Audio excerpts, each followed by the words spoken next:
Right now, something is happening in the Pacific Ocean that most people have no idea about.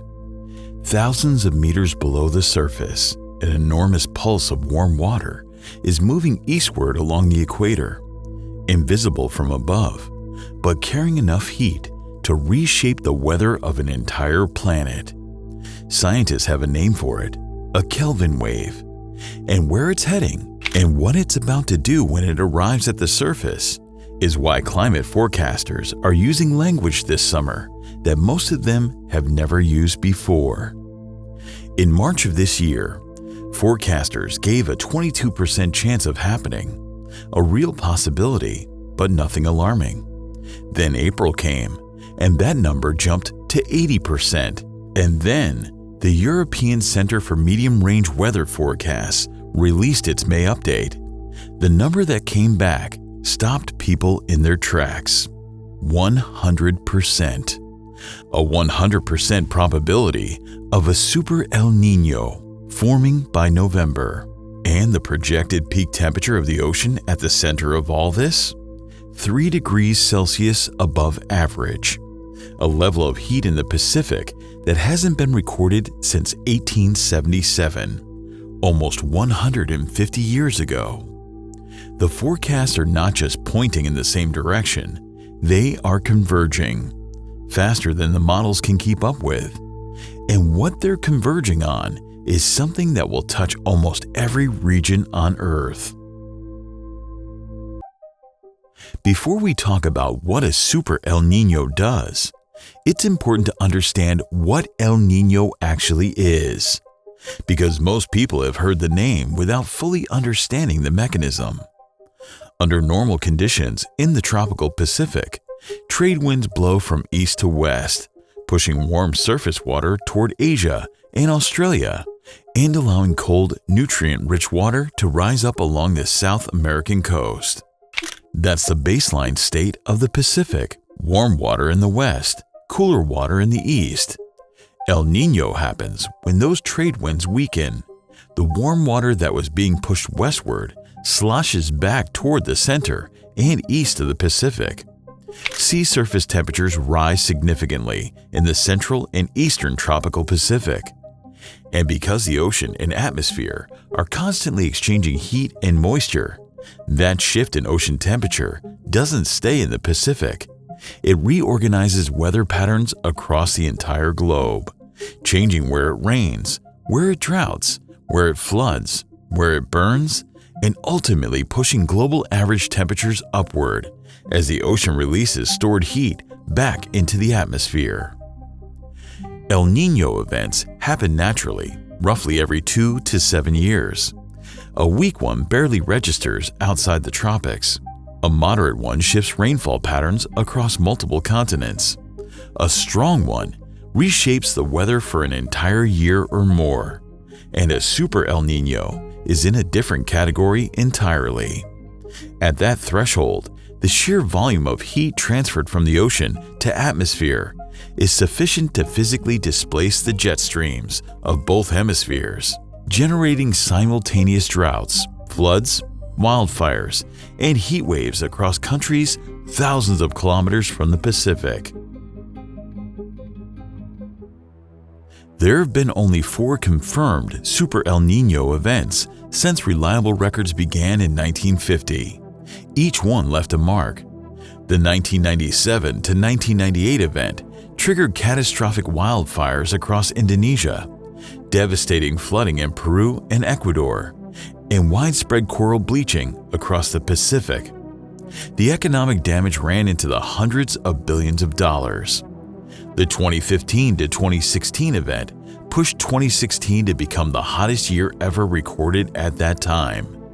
These were serious, consequential events that affected hundreds of millions of people across multiple continents. But here's the thing, every one of those super El Niños happened on a cooler planet than the one we're living on right now. The Earth today is approximately 1.3 degrees Celsius warmer than it was before industrialization. The last 12 months have been the warmest 12-month period ever recorded in human history.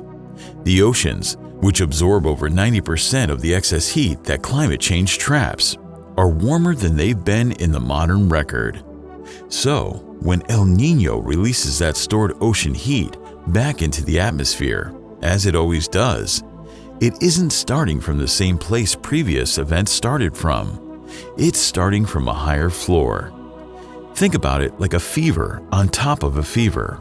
The body was already running hot, and now something is about to push it higher. That's what makes 2026 different. Not just the strength of the El Niño itself, but the world is arriving into.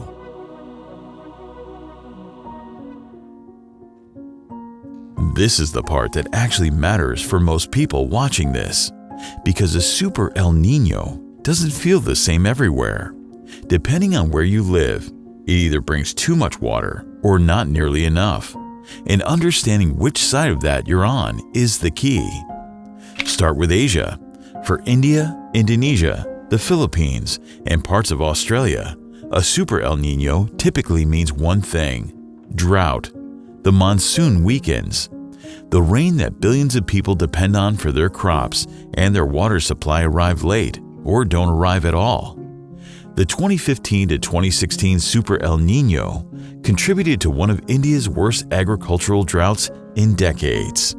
If 2026 matches or exceeds that intensity, the same regions face the same risk, except with larger populations and food systems already under stress from years of extreme weather. East Africa gets the opposite. Kenya, Somalia, Ethiopia.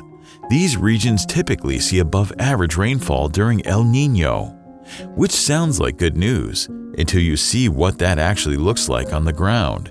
The 2023 to 2024 El Niño, which wasn't even a super event, caused devastating floods across the region that displaced hundreds of thousands of people. In South America, the Amazon basin faces drought and heat, dangerous in a rainforest that is already under enormous pressure from deforestation. Around 40% of the Amazon is already affected by some form of forest degradation. A strong El Niño on top of that raises wildfire risk to levels that could rival the catastrophic 2019 and 2023 fire seasons. Meanwhile, Argentina, Uruguay, and southern Brazil tend to see the opposite: wetter conditions, above average rainfall, increased flooding risk in low-lying areas. For North America, the effects depend heavily on where you are. The southern United States typically sees wetter, milder winters. The Pacific Northwest faces reduced snowpack and expanded wildfire seasons come summer. The Midwest generally gets a warmer than average winter, by around 3 to 6 degrees Fahrenheit above normal. And across Europe, the latest forecast is already showing above normal temperatures, expected across nearly the entire continent throughout the summer months, with the strongest signal over southern Europe and the Mediterranean. Here's something that surprises most people when they first hear it. A super El Niño actually makes the Atlantic hurricane season quieter. Not safer everywhere, but quieter in the Atlantic. And understanding why reveals something genuinely interesting about how connected the world's weather systems really are. Connected and almost never reported that way. And that's actually the deeper problem with how most of us read the news today. Each of us only sees a narrow slice of reality, shaped by the outlets we follow and the region we live in. The bias itself is one thing. The harder problem is that we almost never know what we're not being shown. That's why I use Ground News. It's a platform that cuts through bias and hype by showing you how different outlets are covering the same story, political slant, headline framing, and what stories your feed might be missing entirely. For example, when the first images from the Artemis II mission were released, I used Ground News to ensure I was reading balanced, credible coverage. I could instantly see the bias distribution was nearly equal and check each outlet's factuality rating, verified by 3 independent organizations. And here's a cool detail. The founder is a former NASA engineer, so science coverage is taken seriously. My favorite feature is the blind spot, which flags stories being disproportionately covered by one side. If you're only interested in topics like science, the interest pages filter out the noise and show you only what matters to you. There's a special offer for viewers of this channel. For a limited time, you can subscribe and get 40% off the Unlimited Access Vantage plan by scanning this QR code on screen or heading to ground.news/SOU. The link is also in the description. Now, back to the Atlantic. Why does that happen? Why does a heating Pacific calm down hurricanes thousands of miles away? It comes down to one thing: wind shear. When the Pacific Ocean heats up dramatically, it changes the wind patterns high up in the atmosphere, over the Atlantic and the Caribbean. Those winds create what meteorologists call wind shear. Essentially, powerful gusts at high altitude that tear developing hurricanes apart before they can grow into something serious. Hurricanes need calm, consistent conditions to strengthen. Wind shear is their enemy, and a strong El Niño fills the Atlantic with it. NOAA and AccuWeather are already forecasting a below-average Atlantic hurricane season for 2026 because of this. For communities along the Gulf Coast and in the Caribbean that have lived through devastating seasons in recent years, that is genuinely good news. But here's the catch. The Pacific gets the opposite. El Niño warms the eastern Pacific, reduces wind shear there, and creates ideal conditions for storms to develop and strengthen off the coast of Mexico and Central America. AccuWeather is projecting 17 to 22 named storms in the eastern Pacific this season, with up to 8 potentially reaching major hurricane status. So while one ocean calms down, the other heats up. The Atlantic quietens, the Pacific intensifies. And whether that trade-off works in your favor depends entirely on which coastline you call home. Beyond the floods and droughts and hurricanes, there's a bigger number that climate scientists are watching very carefully: the global average temperature. Because a super El Niño doesn't just disrupt regional weather, it pushes the thermometer up for the entire planet. And where that thermometer ends up over the next 2 years could be genuinely historic. The pattern is reliable and well understood. El Niño releases heat that the ocean has been storing for years back into the atmosphere. That process consistently pushes global temperatures upward. The only difference is the starting point or the baseline. The planet is already warmer than it's ever been in the modern record. So when El Niño adds its heat on top of that, the numbers go somewhere new. Carbon Brief currently projects 2026 to be the second warmest year on record. But if the 3-degree ocean anomaly the models are projecting fully materializes, scientists are warning that 2027, when the full atmospheric impact of peak ocean temperatures typically arrives, with a lag of several months, could break the global temperature record by a meaningful margin.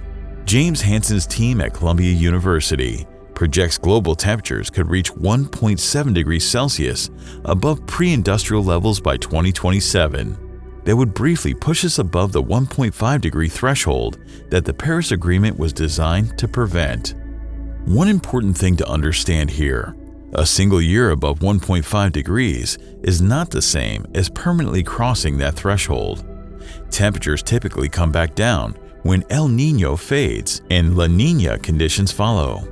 But it doesn't mean that in 2026 and 2027, more people in more places will experience what a warmer world actually feels like in their daily lives, not as a statistic, as weather. So where does all this leave us? Every major institution agrees that El Niño is coming, that it's heading towards strong or super strength, and that it's arriving on the warmest baseline in recorded history. What that means practically is straightforward. The regions most vulnerable to El Niño, South Asian farming communities, East African populations in flood-prone areas, Amazon ecosystems already under pressure, Pacific coastlines in the path of intensifying storms, have strong scientific reason to be preparing right now, rather than waiting for certainty that may only arrive once the event is already underway. Seasonal forecasting exists precisely to create that window of preparation. And right now, that window is open. This isn't about fear, it's about information. The planet has been through Super El Niños before and come out the other side. But the ones that caused the least damage were the ones where communities, governments, and farmers knew what was coming and had time to act. The forecasts this week are giving us that time. The question is, what do we do with it? So thanks for watching, and thanks to Ground News for sponsoring this video. If you're tired of clickbait headlines and just want the real story, especially in science, scan this QR code or head to the link ground.news/SOU given in the description. You'll get 40% off the Vantage plan and finally see the news like you see the universe, clearly.